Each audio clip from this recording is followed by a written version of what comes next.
Ô, Jobson, fala o seguinte para nós aqui. Entendi que o MEI é muito limitado, né? Nós temos aí um conhecimento de que a galera do digital está ganhando mais do que o MEI permite, então não faz sentido eu ficar no MEI. Tá bom, então, vou desenquadrar do MEI, vou sair do MEI. Qual que é o próximo passo? Como que funciona isso? O que que eu vou ser? Quais são os tipos de empresa que eu posso ter? Qual que é o mais indicado? Hoje, nessa migração, a gente tem um trabalho que vai depender muito de estado para estado. Cada estado tem. E tem aquela cereja do bolo que a gente vai falar no final, vou deixar para o final, né? Mas cada estado tem algumas particularidades, certo? Mas isso é feito um processo de transformação. Você vai deixar de ser MEI, se tornar ME, e aí tem alguns tipos de empresa, né? Sempre falam sobre questão de descontar despesas para pagar menos impostos. Gente, nesse caso, vou voltar maior para menor. Seria uma empresa do lucro real, que na maioria das vezes, na grande maioria, não funciona para youtuber, porque a carga tributária se torna bem mais alta. Mas lucro real seria uma empresa que você iria fazer um balanço, iria identificar quanto foi o seu lucro, em cima desse lucro vai se aplicar as alíquotas e você vai pagar imposto. Pela lógica, deveria ser menos, porque você vai pagar sobre imposto, mas não, porque as alíquotas são bem mais altas.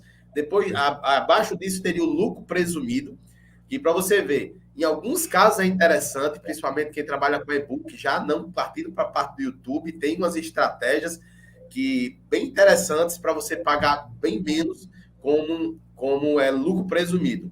Por isso que é importante ver caso a caso e fazer um planejamento tributário e analisar o seu caso específico.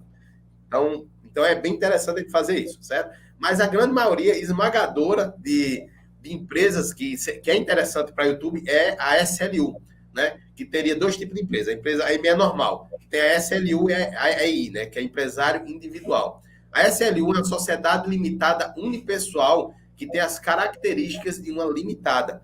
Então, tem algumas vantagens, como, por exemplo, não misturar o seu patrimônio com o patrimônio da empresa. Você acaba tendo uma certa proteção patrimonial. Também tem empresário individual que também funciona para YouTube, também dá certo. Só que ela tem essa diferença. Uma das coisas que o pessoal não gosta é que a empresário individual fica o nome do empresário estampado lá na razão social. E a SLU, que é a Sociedade Limitada Unipessoal, não tem isso, né? Você até pode ser, mas o ideal você vai colocar o nome da empresa que você está criando, o nome do canal aí, a maioria das vezes eles fazem isso, coloca o nome do canal, ou quando é um grupo, coloca o nome do grupo, a atividade e o final dela LTDA. Então é uma empresa que ela é melhor para quem é YouTube, nesse sentido. Não quer dizer que a pessoa não possa ser um empresário individual, mas ela se torna melhor por alguns aspectos, e o principal desse é não misturar, nem misturar o patrimônio e também não deixar muito exposto o seu nome lá, no nome da empresa.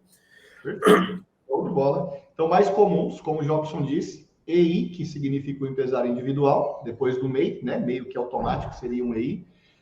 O SLU, Sociedade Limitada Unipessoal, então, que não tem essa confusão patrimonial, né, Jobson? Pô, deu um problema no meu negócio, na minha empresa, você não responde por aquele problema com o seu patrimônio próprio, né? Se você tem o EI, deu problema na empresa, a empresa não tem como pagar, seu patrimônio pessoal responde por isso. Então, essa proteção patrimonial faz total sentido. E se tiver sócios, no caso, vem para uma limitada. Se não tem sócio, ou EI ou SLU, sozinhos, e 2, 3, 200 sócios, quantos sócios tiver, aí vem para uma LTDA, que é a limitada, que aceita, então, colocar sócios, certo? A limitada eu praticamente não falei, porque a grande maioria dos youtubers são sozinhos, né? Tem equipe, a grande maioria, aqui pelo menos, assim, a estatística do escritório aqui, a grande maioria, sim, não é LTDA de verdade, não é limitada com sócios. Mas se você tiver um sócio no negócio, dá para colocar sócio tranquilamente no LTDA.